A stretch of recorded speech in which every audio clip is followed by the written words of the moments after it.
Have you heard of the Benin Empire? Your Benin Empire. You know that today marks the 128 years since the fall of the Benin Empire. Not today actually, 18th of February. Story time. Since they have decided to take away history from school curriculum, some of us have decided to bring history to your TikTok. One thing they will not tell you is that Benin Empire was one of the most advanced empire in the world as at its time. We also not tell you that Benin Empire was advanced to the extent that they had street lights even before the cities of Paris and London even knew what street light was. They saw it in Benin and decided to implement it in Paris and London. These are some fun facts. Benin Empire was so advanced that they were already inventing, producing and exporting things to Europe. Example, things like palm oil. Benin was one of the largest exporters of palm oil. When you're putting other empires in pedestal, Benin Empire can comfortably stand with the Egyptian Empire. You cannot call some of the greatest empires in the world and not call the Benin Empire just like the Egyptian Empire. As at the time when Nigeria was already under colonization, English were trying to gather every part and hold us one as Nigeria. One of the people they were finding it so difficult to put under the umbrella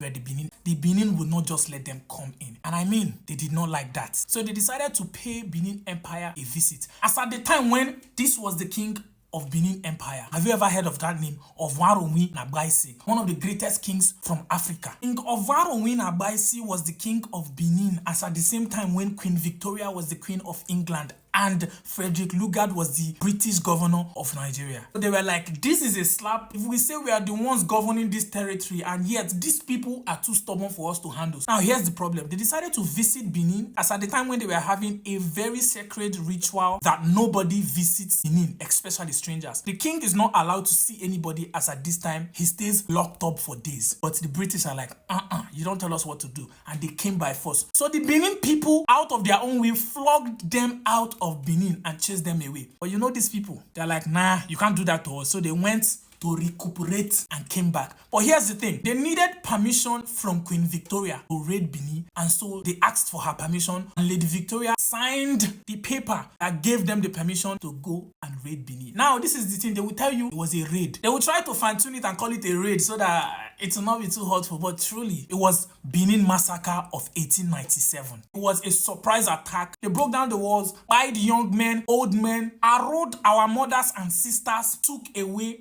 all our artifacts, bronze sculpture, and everything that made Benin City what it was. Benin Empire was burnt to the ground. You're wondering what it looks like. Something like this. This was just a small percentage of it we have in pictures. But I mean, it was more than this. All those artifacts, sculptures, and traditional things that made Benin City were somehow transported from the Benin Empire to Europe, where they lie in some museums till date. The question is, why have they not still been returned back to Nigeria? At least to Benin City. This month is a Black History Month, and that's why I decided to bring this to you. Since they say they will no longer teach us history in school, people like me bring history to your TikTok. Is that the experience again?